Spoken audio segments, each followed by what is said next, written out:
12e et dernier article de notre credo, je crois à la vie éternelle.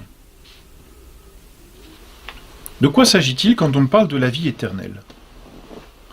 Il s'agit non pas de la vie présente, mais de cette vie qui suit la vie présente. Nous savons que la vie d'ici-bas se terminera, elle se termine pour tous les hommes, il n'y a pas d'exception. Donc cette vie éternelle, c'est la vie qui suit la vie d'ici-bas, c'est la vie donc future, et éternelle parce que elle durera sans cesse. Elle n'aura pas de fin, elle sera interminable. Pourquoi? Parce que notre âme est immortelle, notre âme est spirituelle. Qu'est-ce que cela veut dire? Cela veut dire que notre âme n'est pas corporelle, elle est immatérielle. Mais non seulement immatérielle, mais spirituelle, c'est-à-dire qu'elle peut poser des actes qui sont en dehors du temps et en dehors de l'espace. Notre âme peut voyager dans le temps, notre âme, quand elle pense, peut s'arracher au temps, et puis surtout, bien, notre âme peut entrevoir, peut comprendre, peut connaître des idées, et les idées sont universelles. L'idée d'homme, par exemple, est une idée qui transcende le temps, et qui transcende la matière, et qui transcende l'espace. Donc notre âme est capable de poser des activités, des actes qui transcendent l'espace et le temps. Cela signifie que notre âme n'est pas enfermée, si l'on peut dire, contrainte, ou disons limitée, c'est ce qu'il faut dire exactement, notre âme n'est pas limitée par le temps ni par l'espace.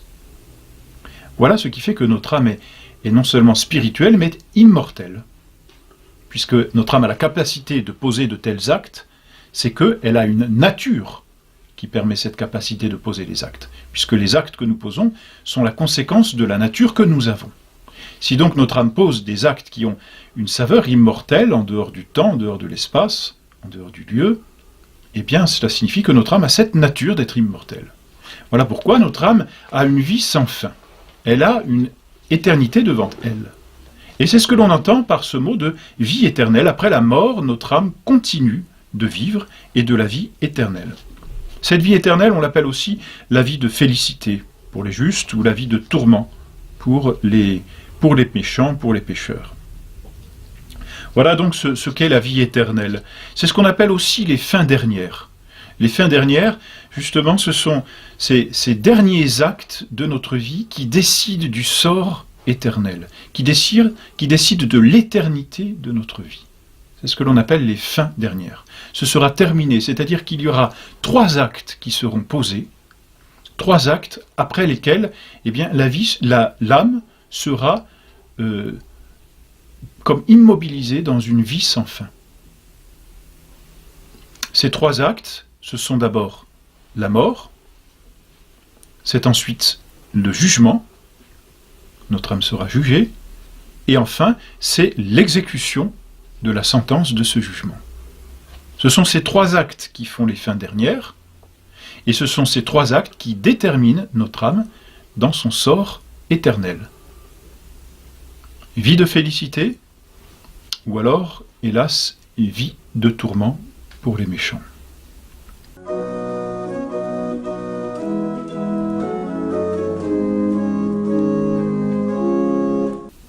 Premier acte donc des fins dernières, la mort. L'homme est appelé à mourir.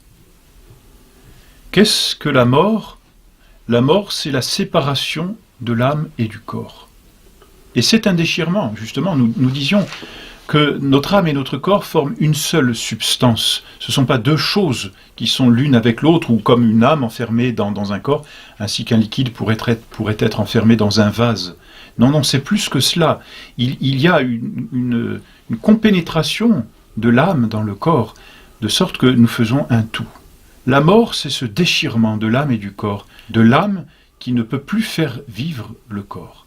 Alors, ce déchirement s'opère et s'appelle la mort. Le corps et l'âme sont séparés, le corps retourne en poussière en attendant la fin du monde et la résurrection de la chair. Notre âme, elle, va comparaître devant Dieu. En même temps que la mort est une séparation de l'âme et du corps, la mort est aussi un dépouillement finalement de toutes les choses d'ici-bas. Nous quittons tout ce qui est matériel pour entrer dans une vie purement spirituelle. Les objets que nous avions, que nous possédions, nous les quittons. La fortune que nous avons amassée, nous la quittons. Les amis qui nous entourent et qui nous pleurent, nous les quittons aussi. Nous quittons cette vallée de larmes, comme l'on dit, nous quittons cette terre, et nous rentrons dans la vie éternelle.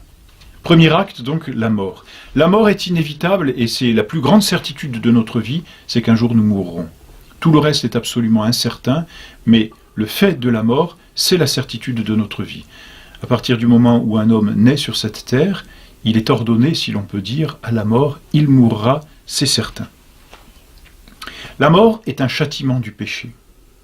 Au paradis, Dieu avait donné à Adam et Ève des dons préternaturels, c'est-à-dire qui se surajoutaient à la nature, et parmi ces 4 dons qu'il avait donnés, il y avait l'immortalité.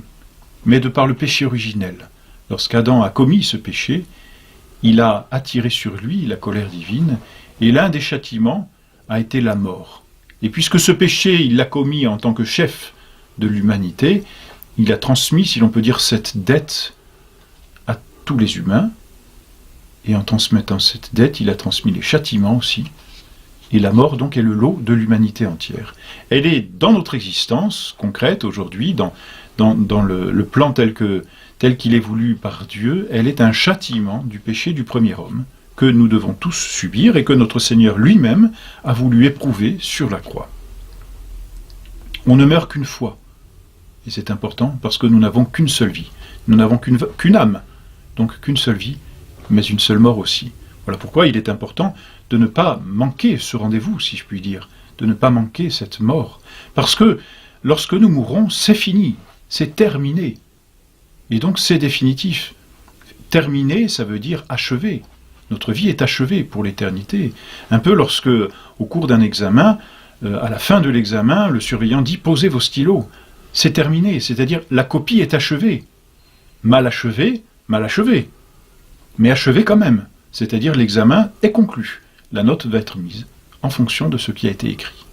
Et bien de la même façon pour la mort. Lorsqu'un homme meurt, sa vie est achevée. Il va attendre la note, si l'on peut dire, c'est-à-dire le jugement. Voilà donc, si nous avons la plus grande certitude de notre mort, il y a lié à cette certitude absolue la plus grande incertitude liée au temps et aux conditions de notre mort. Et c'est ce qui rend, je dirais, notre vie un peu tragique, c'est-à-dire que nous savons que nous allons mourir, mais nous ne savons pas quand nous mourrons. Nous ne savons pas comment nous mourrons. C'est sûr, nous mourrons. Aujourd'hui, demain, tout à l'heure, dans quelques années, 20 ans, 30 ans, 40 ans, 80 ans, Dieu seul le sait. Mais nous ne le savons pas. Voilà pourquoi la mort est un moment qu'il nous faut sans cesse préparer. Voilà pourquoi la pensée de la mort est certainement l'une des pensées les plus salutaires. On se souvient de cet exemple d'un saint qui justement, voyant un homme amasser des richesses, lui disait « Mais qu'allez-vous faire de ces richesses ?» Et l'homme faisait des plans. Et alors le saint lui disait « Et après ? Et après ? Et après ?» Et à la mort. À la mort, tout est terminé. Vos richesses, vous ne les emporterez pas. Vos richesses resteront sur cette terre. Elles seront probablement éparpillées. Votre voiture sera peut-être cassée, brisée dans un accident, le lendemain de votre mort. Tout s'arrête donc à la mort, et nul ne sait quand cette mort arrivera. C'est un moment important, et voilà pourquoi la pensée de la mort est une des pensées les plus salutaires. D'un autre côté, justement, et les justes pensent souvent à la mort, la mort du juste est une mort agréable, elle est douce au juste. Nous lisons dans un psaume « Preciosa in conspectu Domini mors sanctorum ». La mort des saints est précieuse aux yeux du Seigneur, mais elle est précieuse aux yeux de Dieu. Pourquoi ? Parce que le juste qui, lui, vit en présence de Dieu et vit dans l'optique de cette vie éternelle, est sur cette terre comme un exilé. Non seulement en pèlerinage, mais aussi en exil. Et la mort est pour lui la fin de l'exil. Parce qu'il a mis toute son espérance en Dieu, alors la mort est douce aux yeux du juste. Dans la messe des morts, dans la liturgie, le prêtre a cette parole très forte, justement, et très consolante. Pour vos fidèles, Seigneur, la vie n'est pas ôtée, elle est changée, justement. Le juste passe de vie à trépas, c'est-à-dire de vie ici-bas à vie éternelle. Et celui qui a vécu en présence de Dieu continue de vivre dans cette présence de Dieu. Pour le juste, finalement, la mort l'arrache à cette prison, à cette vallée de larmes, comme nous le chantons dans cette belle prière du Salve Regina. Et puis aussi, eh bien, la mort mène à la contemplation de Dieu, donc à la lumière, à la vie éternelle. Et c'est une soif que les justes entretiennent ici-bas. Et plus cette soif est grande, plus la mort leur apparaît comme quelque chose d'agréable et d'heureux. Et l'on voit dans les récits de la vie des saints, les saints consoler tous ceux qui sont autour d'eux en leur disant « Mais ne pleurez pas sur moi, je rentre dans la lumière ». Tandis que la mort du pécheur est quelque chose d'horrible, parce que le pécheur qui s'est attaché au bien d'ici-bas sait qu'il perd tout en mourant. Mais comme il ne s'est attaché à rien de spirituel, il ne gagne rien en mourant. Et c'est tragique. Voilà pourquoi la pensée de la mort est certainement la pensée la plus salutaire pour nous aider à bien vivre ici-bas.